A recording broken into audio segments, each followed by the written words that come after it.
Hey, what's going on, guys? Brandon here with Texas Plinking with a slightly different video than usual, but actually pretty similar to a video I made a year ago, and I think it's going to be an annual tradition. A year ago, I made a video titled, "What is my favorite gun?" And, well, if you saw that video, you would know that there is no just one answer. There's no way I can pick a favorite gun.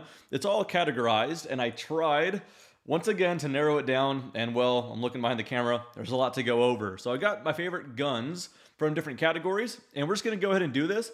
I didn't realize how much it would change within a single year. Maybe the order got shuffled around, or I just got a lot of new stuff to where I think the list is going to change every single year. So let's make it every June. I'll do an update. So this is my favorite guns 2022 edition. Now, real quickly, as you guys will see applied in a lot of the guns here, with the suppressors, I want to give a big thanks to Silencer Shop for sponsoring this video. Love that they're partnered up with this channel, especially being that they're out of Central Texas as well. So yeah, real quick, Silencer Shop, I've been using them since before they ever jumped on board with me here. But they make obtaining suppressors and everything of that level of like legal classification, like short barrel shotgun, short barrel rifle, stuff like that. You can set up a trust through them and then make the entire process of obtaining those items significantly more streamlined and not so complex. There's likely a dealer by you with one of the Silencer Shop kiosks, again, to make everything just much more simplified. So big thanks to Silencer Shop. And like I said, it's pretty applicable to this video because there's a common theme. Most of the guns, or at least a good chunk of them,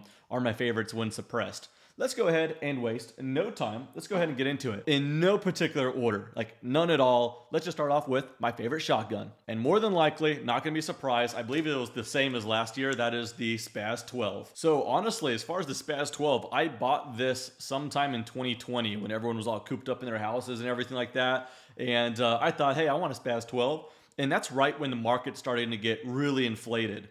And so at the time, I thought I was the ridiculous person who overpaid for a Spaz 12. And looking back, I did okay. I saw one listed for about $3,100 and I bought it. Now looking back doesn't seem too bad, but honestly, that's quite a bit of money to spend on an old shotgun. And I honestly thought to myself, based off what I've seen on YouTube, most Spaz 12 videos do pretty well. Let me just take this gun in, make one, maybe two videos and sell it, which I rarely do. Usually I buy guns to keep forever. This one I'm like, let's just see what it's all about. Well, lo and behold, it came to me and it wasn't working. So I had to go on spaz12project.com, buy the parts to make it work. I was a little intimidated at first because I didn't know if it'd be easy to work on.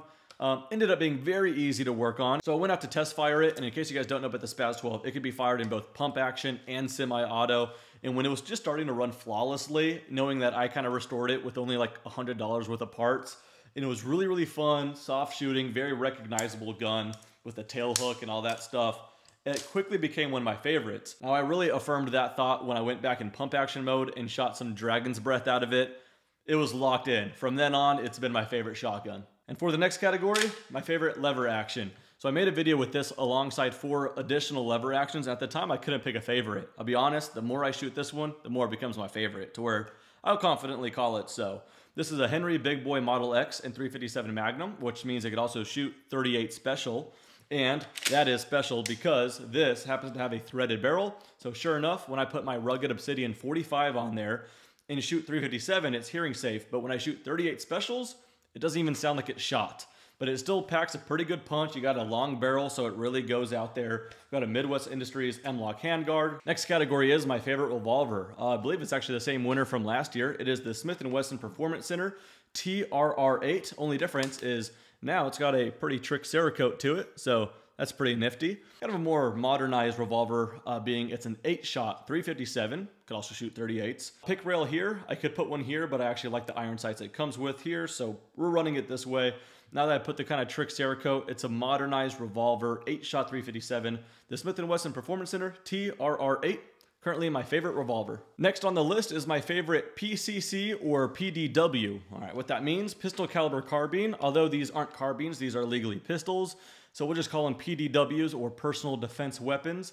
It's pretty much a compact gun that fires a pistol caliber that's not the typical handgun. Let's be careful with legal words here. I'm gonna go ahead and this is a tough one. In fact, I'm going to go ahead and reference 2 others in just a second. But for now, let's just go ahead with the B&T APC 9K. You guys have seen a decent amount of this one, but not with this suppressor. This is my new Gimtech or Gymtech, however you pronounce it. Lunar 9, very, very cool 9mm specific suppressor. Check that out. That is almost pocketable. Let's just go ahead and rip this out here.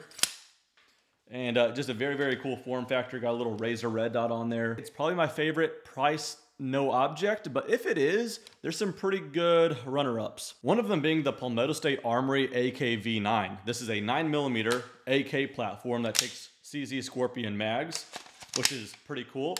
Unlike most AKs, this one actually locks back on the last round, and you have a bolt release on the other side.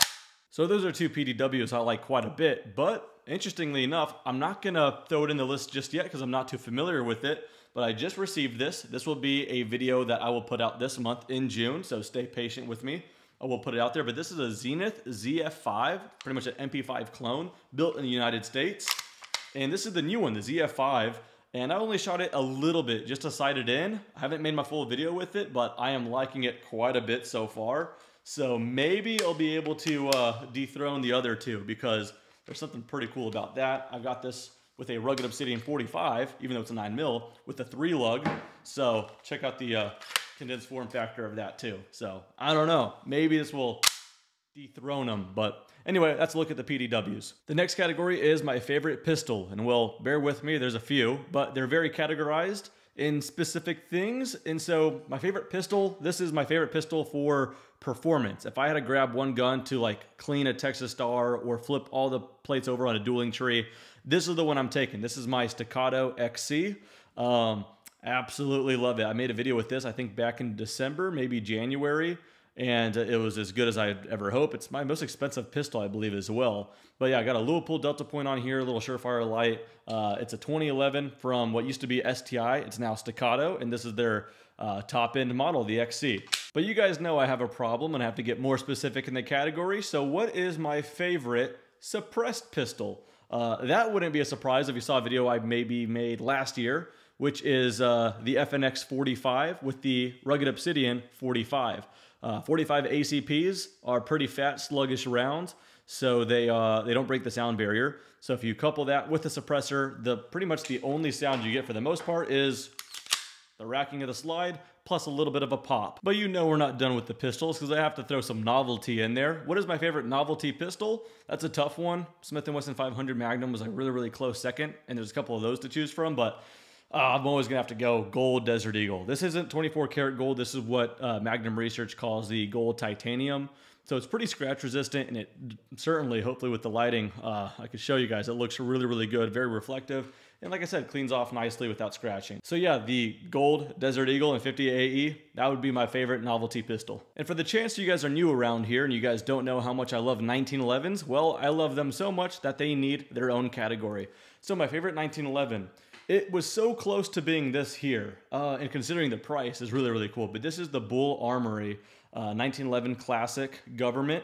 So it's got a 5-inch barrel, just a classic 1911 from Bull Armory. Bull Armory is known for making like really, really expensive high-end, kind of like race tier type guns. But here's a 45 ACP single stack classic 1911 for a very fair price. Can't remember off the top of my head, but it's in the 800s or so. And the trigger's good, the fit and finish, the slide. Oh gosh, I haven't done that in a while. I'm reminded just how good that is. Why isn't it my favorite? Two things, and one of them you can fix yourself. It's not really broken, it's just preference. It comes with blackout sights, which certainly work, but personally I like a little bit of contrast. As easy as I'll keep the blackout rear sight, but I need a little bit of tritium or just a white dot, for instance, for the front. So that's an easy little swap. The only other thing is I really like modern 1911s for the sake of having a Picatinny rail here, but it doesn't have that, so that's why I won't quite put it to my favorite. It does have a bull barrel though, so that's pretty cool. So my favorite, probably the same as last year, will be the Springfield Armory 1911 Marine Operator. It's the one with the green frame, the black slide, stainless barrel and trigger. Very handsome looking gun. I don't know what to say, man. Just shoots really, really well. Flat recoil impulse once you put a light up there, and you can because it has a rail. Good trigger. Just overall, a really, really cool 1911. I think it's my favorite. All right, moving right along. My favorite AR-10. Might surprise you guys. Haven't made a full video on this one here, but kind of featured it a few times on Instagram and stuff like that. This here might surprise you guys because I have a few AR-10s, and for how much I love long-range shooting, I have some that are just put together just for long range.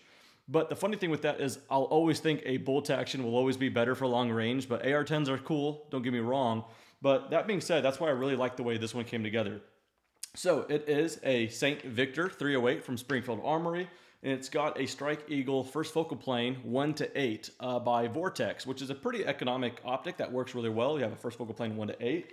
So that being said, with the throw lever here, I could put it at 1, and I almost have red dot practicality, but it goes all the way to 8. The reticle's nice. It stays on that first focal, like I said. I could also throw on my OSS, or Hooks Works, and it almost comes flush up with that 15-inch handguard to where it almost looks integrally suppressed, depending on the angle. But anyway, very pointable, and it's kind of like the dual AR-10, so it's actually my favorite AR-10 I have. For the next rifle, we're combining 2 categories. That is my favorite semi-auto long-range rifle and my favorite AR-15.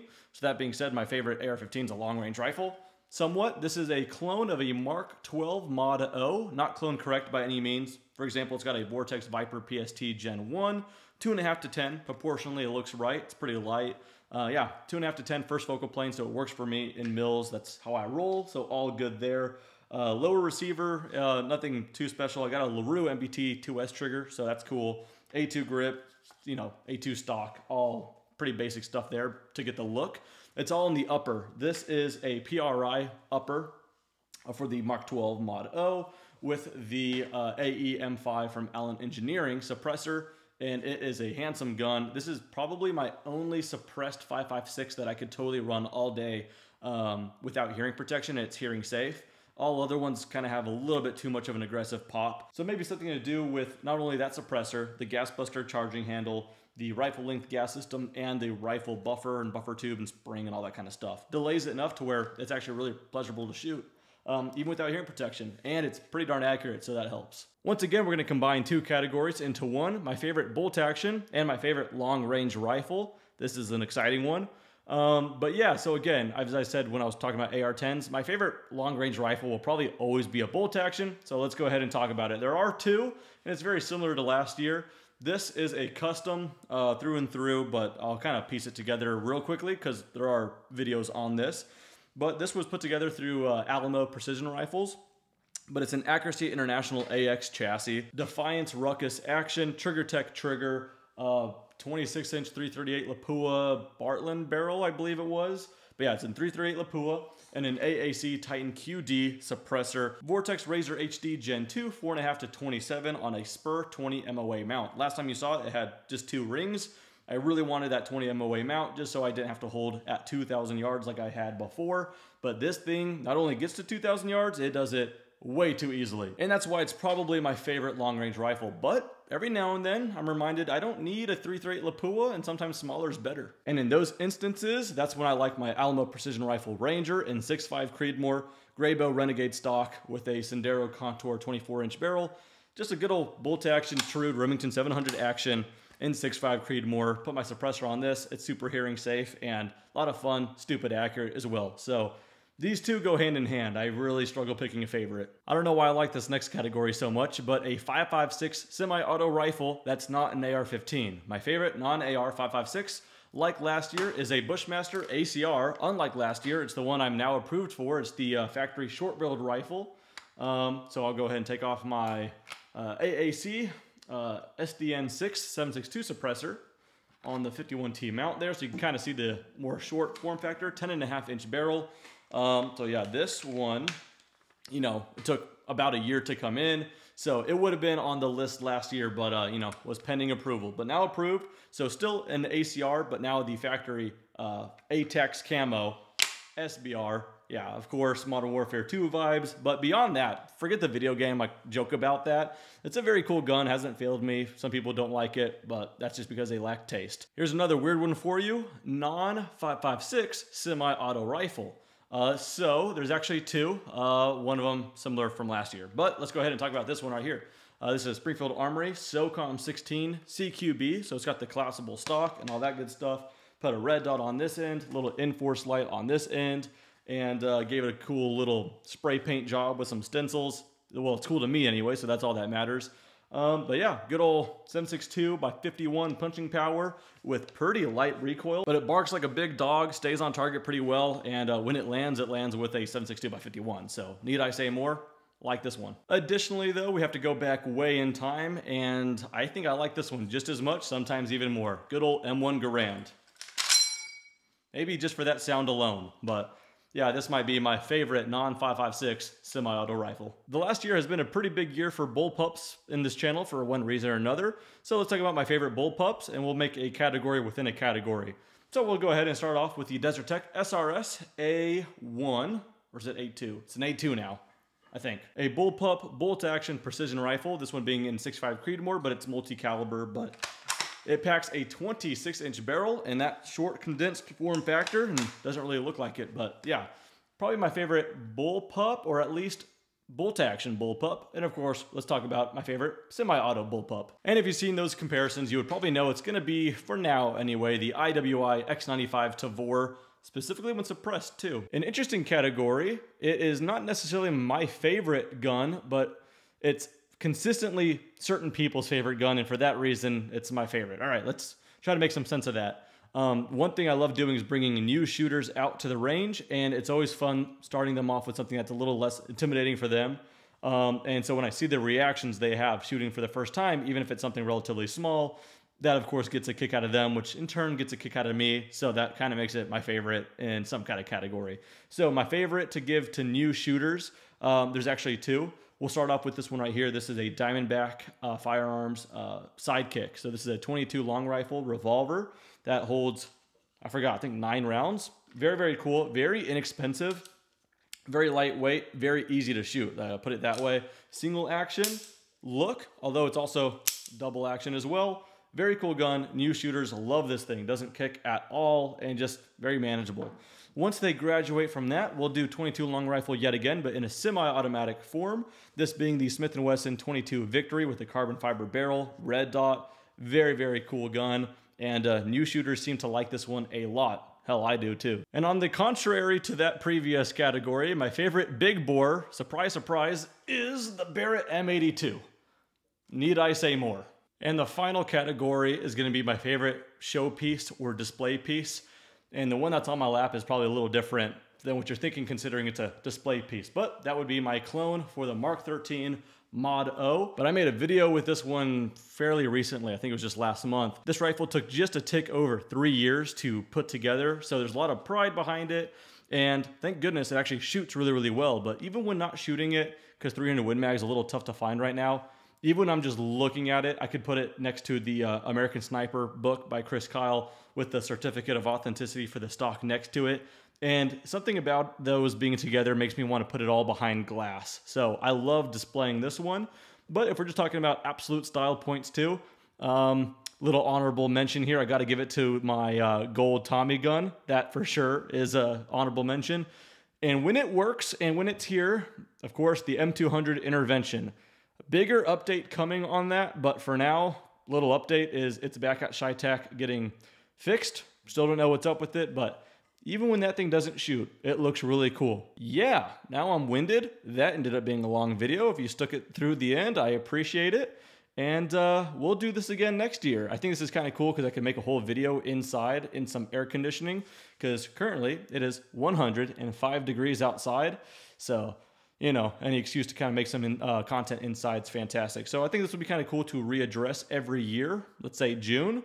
But that's it for my favorite guns of 2022. See you guys next time. Take care.